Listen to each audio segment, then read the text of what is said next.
Hello everyone, welcome to Hindi literature with भावनात्री channel पर। यदि आपने हमारे चैनल को अभी तक सब्सक्राइब नहीं किया है तो आप हमारे चैनल को सब्सक्राइब करें। चलते हैं, आज पढ़ेंगे हम अपना अपना भाग्य कहानी। किसकी है ये? ज्ञानेंद्र कुमार की। ठीक है। इसका प्रथम प्रकाशन विशाल भारत पत्रिका में 1929 में हुआ। फिर इसका जो कहानी संग्रह है वो है वातायन। कब? 1931 में ये प्रकाशित हुई। प्रतिपाद्य क्या है इसका? देखते हैं। मध्य वर्ग की खोखली सहानुभूति और भाग्य की क्रूरता को चित्रित करती है एवं उसकी क्षुब्धता पर व्यंग्य करती है। ओहो, ये रिपीट हो गया है यहाँ पे। चलो कोई नहीं, यहाँ तक तो है ही। व्यंग्य करती है। यह कहानी सामाजिक भेदभाव, विषमता एवं पराधीनता को दिखाती है। शिक्षित मध्य वर्ग की स्वार्थ परकता को उजागर करने वाली कहानी है। गुलाम भारत की 20वीं शती के नैनीताल शहर का परिवेश इसमें दिखाया गया है। तो ये इसके बिल्कुल की पॉइंट है। ये आपसे क्रम से भी पूछे जा सकते हैं। इससे पहले आप एक ये पंक्ति हमारे, ये मतलब ज्ञानेंद्र कुमार ने कहा है, जो इसके खुद राइटर है इस कहानी के। क्या कहा है कि कहानी एक भूख है जो निरंतर समाधान पाने की कोशिश करती है। तो ये पंक्ति भी आपके एग्जाम में पूछी जा सकती है। अब चलते हैं कहानी की विशेषताओं पर। क्या क्या इस कहानी की विशेषता है? चलिए, मध्य वर्ग की खोखली विशेषता है संवाद शैली का प्रयोग। क्या गया है इसमें? संवाद शैली का। पहाड़ों की सौंदर्य बोध को उद्घाटित करती है। यह एक विचार प्रधान कहानी है। यह कहानी भाग्यवादी विचारों का समर्थन नहीं करती। अब आगे चलते हैं। और क्या विशेषता है इसकी? भारतीय स्त्री पुरुषों की तुलना किससे की गई है? अंग्रेज स्त्री पुरुषों से इस कहानी में की गई है। अंग्रेजों की चाटुकारिता करने वालों पर व्यंग्य करती है। कहानी में बेरोजगारी की समस्या का चित्रण दिखाया गया है। कहानी में पहाड़ी लोगों पर किए जाने वाले तथा कथित अविश्वास की समस्या का चित्रण भी किया गया है। कौन कौन से इसमें स्थान आते हैं? कौन कौन से स्थान आते हैं इसमें देखते हैं। नैनीताल, जहाँ की घटना कहानी में वर्णित है। नैनीताल की तो ये घटना दिखाई जा रही है, तो इसलिए नैनीताल का जो एक आता है होटल डी पब, जहाँ लेखक और उसका मित्र रहता है। नोट डाउन कर लेना। अब चलते हैं अपने पात्र पर। मुख्य पात्र पहाड़ी लड़का जिसकी उम्र क्या है? 10 वर्ष।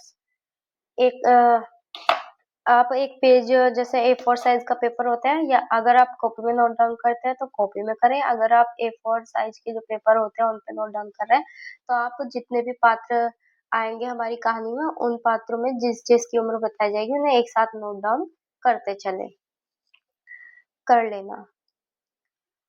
पहाड़ी लड़का 10 वर्ष, लेखक कथावाचक, लेखक का मित्र। और कौन है? आगे चलते हैं। अब आते हैं हम गौण पात्र पर। 2 वकील मित्र, इन्हीं में से एक लड़के को नौकर नहीं रखता। मतलब 2 वकील मित्र होते हैं, उनमें से एक वकील मित्र ऐसा होता है जो उस लड़के को नौकर नहीं रखना चाहता। लड़के का साथी भी था जिसे उसका मालिक मार देता है। आगे चलते हैं। ज्ञानेंद्र कुमार हिंदी साहित्य के प्रसिद्ध मनोविज्ञान, कथाकार, उपन्यासकार और निबंधकार थे। इसके अलावा उन्होंने जीवनी संस्मरण और साक्षात्कार आदि भी लिखे हैं। और एक कथन इनके बारे में, ज्ञानेंद्र कुमार के बारे में रामचंद्र तिवारी जी भी कहते हैं। आपको ये पेज नंबर 699 पे मिल जाएगा। हिंदी का गद्य साहित्य है। क्या कहते हैं वे रामचंद्र तिवारी जी? देखते हैं। हिंदी के दर्शन, मनोविज्ञान, अध्यात्म और भाव निष्ठा को कला चेतना के साथ संपृक्त करने का श्रेय ज्ञानेंद्र को प्राप्त है। कुछ लोगों का यह मानना है, अब ये तो हो गए किसके? रामचंद्र तिवारी की। अब इस आगे क्या है कि कुछ लोगों का यह मानना है कि यह कहानी कलकत्ता से निकलने वाले विशाल भारत पत्रिका में प्रकाशित, मतलब सन 1929 में इसका पहला प्रकाशन हुआ था। अपना अपना भाग्य कहानी संग्रह वातायन कहानी संग्रह में प्रकाशित है। वातायन का कितना है? 1931। ठीक है। तो हो सकता है 2 सन मिले, क्वेश्चन पूछा जा सकता है किसी भी प्रकार से। आगे चलते हैं। अब अपनी कहानी स्टार्ट करते हैं हम। लाइन बाय लाइन पढ़ेंगे। बहुत कुछ निरुद्देश्य, एक मिनट।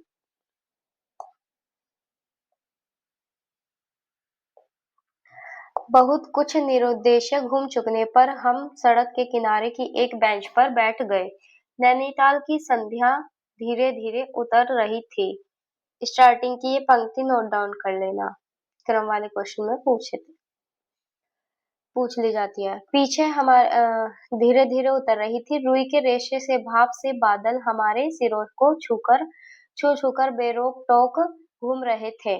हल्के प्रकाशन और अंधियारी से रंग कर कभी वे नीले दिखते, कभी सफेद, और फिर देर में अरुण पड़ जाते। वे जैसे हमारे साथ खेलना चाह रहे थे। पीछे हमारे पोलो वाला मैदान फैला था। कौन सा मैदान? पोलो वाला।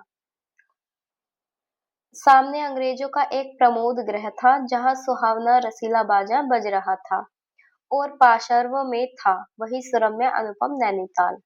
ठीक है, ये रहा नैनीताल। ताल में किश्तियां अपने सफेद पाल उड़ाती हुई एक दो अंग्रेज यात्रियों को लेकर इधर से उधर और उधर से इधर खेल रही थी। कहीं कुछ अंग्रेज एक एक देवी सामने प्रतिस्थापित कर अपनी सुई सी शक्ल की डोंगियों को मानो शर्त बांधकर सरपट दौड़ा रहे थे। कहीं किनारे पर कुछ साहब अपनी बंसी डाले सधैर्य एकाग्र एकनिष्ठ मछली चिंतन कर रहे थे। पीछे पोलो लान में बच्चे किलकारियां मारते हुए हॉकी खेल रहे थे। तो कौन से गेम का जिक्र आया इसमें? कौन से खेल का? हॉकी खेल का। इसे नोट डाउन कर लेना। शोर, मारपीट, गाली गलौज भी जैसे खेल का ही अंश था। इस तमाम खेल को उतने क्षणों का उद्देश्य बना वे बालक अपना सारा मन, सारी देह, समग्र बल और समूची विधा लगाकर मानो खत्म कर देना चाहते थे। उन्हें आगे की चिंता न थी, बीते का ख्याल न था। वे शुद्ध तत्काल के प्राणी थे। वे शब्द की संपूर्ण सच्चाई के साथ जीवित थे। सड़क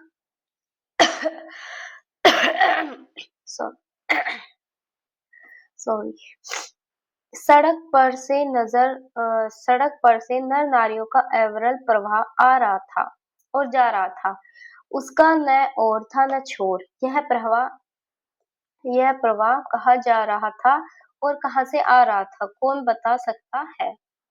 सब उम्र के सब तरह के लोग उसमें थे, मानो मनुष्यता के नमूनों का बाजार सजकर सामने से इटलाता निकला चला जा रहा हो। अधिकार गर्व में तने अंग्रेज उसमें थे और चिथड़ों से सजे घोड़ों की बाग थामे वे पहाड़ी उसमें थे, जिन्होंने अपनी प्रतिष्ठा और सम्मान को कुचलकर शून्य बना लिया है और बड़ी तत्परता से दूम हिलाना सीख गए हैं। भागते खेलते हंसते शरारत करते लाल लाल अंग्रेज के बच्चे थे। और पीली, देखो लाल लाल किसके बच्चे थे? अंग्रेजी बच्चे थे। और पीली पीली आंखें फाड़े पिता की उंगली पकड़कर चलते हुए अपने हिंदुस्तानी ननिहाल भी थे। अंग्रेज पिता थे जो अपने बच्चों के साथ भाग रहे थे, हंस रहे थे, खेल रहे थे। उधर भारतीय पितृदेव भी थे, जो बुजुर्गों को अपनी चारों तरफ लपेटे धन संपदा के लक्षणों का प्रदर्शन करते हुए चल रहे थे। अंग्रेज रमणियां थी जो धीरे धीरे नहीं चलती थी, तेज चलती थी। उन्हें न चलने में थकावट आती थी, न हंसने में मौत आती थी। कसरत के नाम पर घोड़े पर बैठ सकती थी और घोड़े के साथ ही साथ जरा जी होते ही किसी किसी हिंदुस्तानी पर घोड़े भी फटकार सकती थी। वे दो दो तीन तीन चार चार की टोलियों में निशंक निरापद इस प्रवाह में मानो अपने स्थान को जानती सड़क पर चली आ रही थी। उधर हमारी भारत की कुल लक्ष्मी, यहाँ पर अंग्रेजी स्त्रियों का वर्णन है और यहाँ पर भारत की स्त्रियों का। उधर हमारी भारत की कुलक्ष्मी सड़क के बिल्कुल किनारे दामन बचाती और संभालती हुई साड़ी की कई तहों में सिमट सिमट कर लोक लाज, स्त्रीत्व और भारतीय गरिमा के आदर्श को अपने परिवेशनों में छिपाकर सहमी सहमी धरती में आग फाड़े कदम कदम बढ़ा रही थी। इसके आगे साथ ही भारतीयता का एक और नमूना था। क्या था वो? अपने कालेपन को खुरच खुरच कर बहा देने की इच्छा करने वाला अंग्रेजी दा पुरुषोत्तम भी थे, जो नेटिवों को देखकर मुंह फेर लेते थे, अंग्रेज को देखकर आंखें बिछा देते थे और दुम हिलाने लगते थे। वैसे ही अकड़कर चलते थे, मानो भारत भूमि को इस अकड़ के साथ कुचल कुचल कर चलने का उन्हें अधिकार मिला है। घंटे के घंटे सरक गए, अंधकार गाढ़ा हो गया, बादल सफेद होकर जम गए, मनुष्यों का वह ताका एक एक कर क्षण हो गया।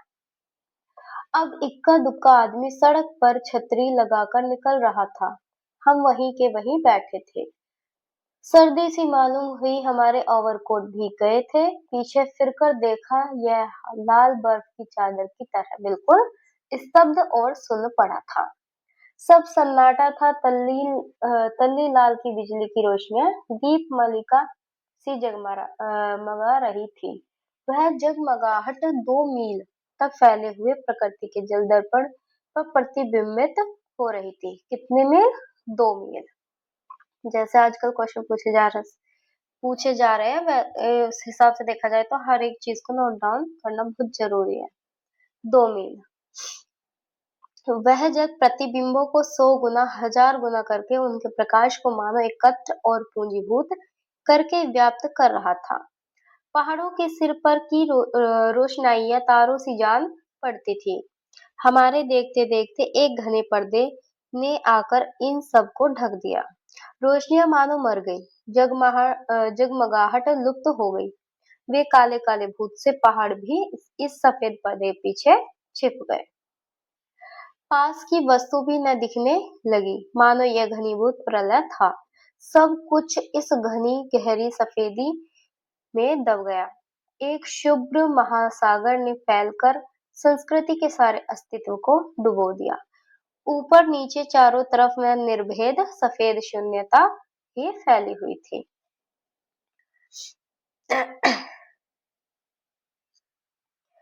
ऐसा घना कोहरा हमने कभी न देखा था। वह टप टप टपक रहा था। मार्ग अब बिल्कुल निर्लज चुप था। वह प्रवाह न जाने किन घोंसलों में छिपा था। उस वृहदाकार शुभ्र शून्य में कहीं से 11 बार टन टन हो उठा। कितनी बार? 11 बार। जैसे कहीं दूर कब्र में से आवाज आ रही हो। हम अपने अपने होटलों की तरह के लिए चल दिए। रास्ते में 2 मित्रों का होटल मिला, यानी वो 2 तो वकील मित्र थे और 2 उनके और मित्र होंगे तो उनका ही होटल उन्हें मिला। दोनों वकील मित्र छुट्टी लेकर चल गए। हम दोनों आगे बढ़े, हमारा होटल आगे था। ताल के किनारे किनारे हम जा रहे थे, हमारे ओवरकोट तर हो गए थे। बारिश नहीं मालूम होती थी, पर वहां तो ऊपर नीचे हवा से कण कण में बारिश थी। सर्दी इतनी थी कि सोचा कोट पर एक कंबल और होता तो अच्छा होता। रास्ते में ताल के बिल्कुल किनारे पर बेंच पड़ी थी। मैं जी में बेचैन हो रहा था। झटपट होटल पहुंचकर इन भीगे कपड़ों से छुट्टी पा गर्म बिस्तर में छिपकर सोना चाहता था। पर साथ के मित्रों की सनक कब उठेगी, कब थमेगी, इसका पता न था। और वह कैसे क्या होगी, इसका भी कुछ अंदाज न था। उन्होंने कहा, आओ जरा यहाँ बैठो।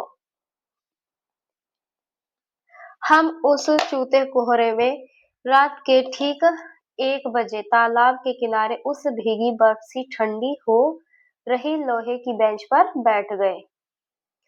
5, 10, 15 मिनट हो गए, मित्र के उठने का इरादा न मालूम हुआ। मैंने खिसियाकर कहा, चलिए भी। अरे जरा बैठो। ये कौन है? मैंने जो है ये खुद लेखक है, ठीक है। आगे चलते हैं। हाथ पकड़कर जरा बैठने के लिए जब इस जोर से बैठा लिया गया तो और चारा न रहा, लाचार बैठे रहना पड़ा। सनक से छुटकारा आसान न था और जरा बैठना जरा न था, बहुत था। चुपचाप बैठे, तंग हो देखो वह क्या है। मैंने देखा कोहरे की सफेदी में कुछ ही हाथ से दूर एक काली सी सूरत हमारी तरफ बढ़ी आ रही थी। मैंने कहा होगा कोई। 3 गज की दूरी से दिख पड़े। 3 गज की दूरी से दिख दिख पड़ा एक लड़का सिर के बड़े बड़े बालों को खुजलाता चला आ रहा है। नंगे पैर है, नंगा सिर, एक मैली सी कमीज लटकाए है। पैर उसके न जाने कहाँ कहाँ पड़ रहे हैं और वह न जाने कहाँ जा रहा है, कहाँ जाना चाहता है। उसके कदमों में जैसे कोई न अगला है, न पिछला है, न दाया है, न बाया है। पास ही चुंगी के लालटेन के छोटे से प्रकाश वृत्त में देखा कोई 10 बरस का होगा। गोरे रंग का है, पर मैल से काला पड़ गया है। आंखें अच्छी बड़ी पर रूखी है। माथा जैसे अभी से झुर्रियां खा गया है। वह न देख पाया हमें न देख पाया। वो जो लड़का था, मतलब उन दो जो वकील बैठे थे, उन्हें न देख पाया था। कहने का मतलब ये है। वह जैसे कुछ भी नहीं देख रहा था, न नीचे की धरती को, न ऊपर चारों तरफ फैला हुआ कोहरे को, न सामने का तालाब और न बाकी दुनिया। वह बस अपने विकट वर्तमान को देख रहा था। मित्र ने आवाज दी। उसने जैसे जागकर देखा और पास आ गया। तू कहाँ जा रहा है? उसने अपनी सूनी आंखें फाड़ दी। दुनिया सो गई, तू ही क्यों घूम रहा है? बालक मौन मुख फिर भी बोलता हुआ चेहरा लेकर खड़ा रहा। कहाँ सोएगा? यहीं कहीं। कल कहाँ सोया था? दुकान पर। आज आज वहां क्यों नहीं नौकरी से हटा दिया? क्या नौकरी थी? सब काम 1 रुपया और झूठा खाना खाना। फिर नौकरी करेगा? हाँ जी। बाहर चलेगा? हाँ। आज क्या खाना खाया? कुछ नहीं। अब खाना मिलेगा नहीं मिलेगा? यूं ही सो जाएगा? हाँ। कहाँ? यहीं कहीं। इन्हीं कपड़ों में? बालक फिर आंखों से बोलकर मुंह खड़ा रहा। आंखें मानो अ, बोलती थी, यह भी कैसा मूर्ख प्रश्न है। माँ बाप है कहाँ? 15 कोस दूर गांव में। उसके जो लड़के के माता पिता रहते थे, वो कितनी दूर रहते थे? 15 कोस दूर गांव में। तू भाग आया? हाँ। क्यों? मैंने कई छोटे भाई बहन है मेरे कई छोटे बहन भाई है, सो भाग आया। वहाँ काम नहीं, रोटी नहीं, बाप भूखा रहता है और मारता था, माँ भूखी रहती थी और रोती थी, सो भाग आया। एक साथी और था उसी गांव का, मुझसे बड़ा था, दोनों साथ यहाँ आए। वह अब नहीं है, कहाँ गया? मर गया। मर गया? मर गया। हाँ, साहब ने मारा। मर गया। अच्छा, हमारे साथ चलो। हमारे साथ चल। वह साथ चल दिया। लौटकर हम वकील दोस्तों के होटल में पहुंचे। वकील साहब, वकील लोग होटल के ऊपर के कमरे से उतरकर आए। कश्मीरी दोशाला लपेटे थे, मोजे चढ़े, पैरों में चप्पल थी, स्वर में हल्की सी झुंझलाहट थी, कुछ लापरवाही थी। हाँ, हाँ, फिर आप कहिए। आपको नौकर की जरूरत थी ना? देखिए यह लड़का कहाँ से ले आए, इसे आप जानते हैं? जानता हूँ, यह बेईमान नहीं हो सकता। अजी, ये पहाड़ी बड़े शैतान होते हैं। बच्चे बच्चे में गुल छिपे रहते हैं। आप भी क्या अजीब हैं, उठा लाए कहीं से। लो जी, यह नौकर लो। मानिए तो यह लड़का अच्छा निकलेगा। आप भी जी, बस खूब है। ऐरे गैरे को नौकर बना लिया जाए, अगले दिन वह न जाने क्या क्या लेकर चंपत हो जाए। आप मानते ही नहीं, मैं क्या करूं? माने क्या? खाक? जी अच्छा, मजाक करते हैं। अच्छा, अब सोने जाते हैं। और वे 4 रुपए रोज किराए वाले मकान कमरे में सजी मसहरी पर सोने झटपट चले गए। वकील साहब के चले जाने पर होटल के बाहर आकर मित्र ने अपनी जेब में हाथ डालकर कुछ टटोला, पर झट कुछ निराश भाव से हाथ बाहर कर मेरी ओर देखने लगे। क्या है? इसे खाने के लिए कुछ देना चाहता था। अंग्रेजी में मित्र ने कहा, मगर 10-10 के नोट है। नोट ही शायद मेरे पास है, देखूं। सचमुच मेरे पॉकेट में भी नोट ही थे। हम फिर अंग्रेजी में बोलने लगे। लड़के के दांत बीच-बीच में कटकटा उठते थे। कड़ाके की सर्दी थी। मित्र ने पूछा तब। मैंने कहा 10 का नोट ही दे दो। सकपका का मित्र मेरा मुंह देखने लगे। अरे यार बजट बिगड़ जाएगा। हृदय में जितनी दया है पास में उतने पैसे नहीं है। तो जाने दो यह दया ही इस जमाने में बहुत है। मैंने कहा मित्र चुप रहे जैसे कुछ सोचते रहे। फिर लड़के से बोले अब आज तो कुछ नहीं हो सकता। कल मिलना वह होटल डी पब जानता है वही कल 10 बजे मिलेगा। हाँ कुछ काम दे देंगे हुजूर। हाँ हाँ ढूंढ दूंगा तो जाऊं। हाँ ठंडी सांस खींचकर मित्र ने कहा कहाँ सोएगा। यहीं कहीं बेंच पर पेड़ के नीचे किसी दुकान की भट्टी में। बालक फिर उसी प्रेत गति से एक और बढ़ा और कोहरे में मिल गया। हम भी होटल की ओर बढ़े। हवा तीखी थी। हमारे कोटों को पार कर बदन में तीर सी लगती थी। सिकुड़ते हुए मित्र ने भयानक शीत है उसके पास बहुत कम कपड़े हैं। यह संसार है यार। मैंने स्वार्थ की फिलॉसफी सुनाई।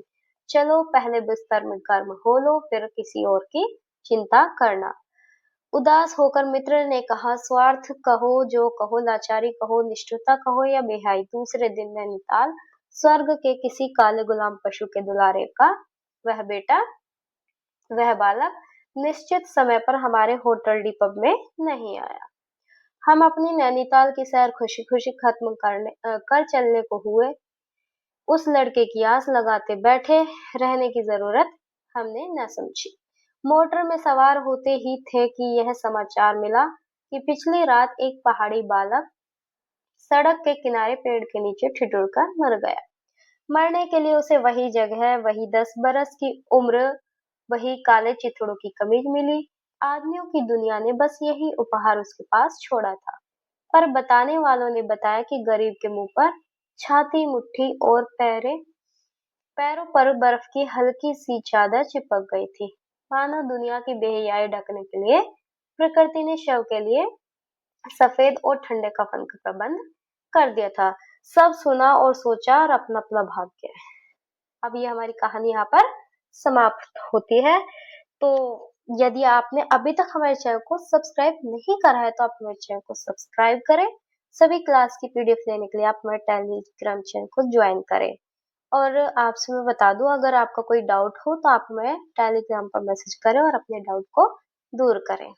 तो मिलते हैं नेक्स्ट वीडियो में। तब तक के लिए बाय टाटा धन्यवाद।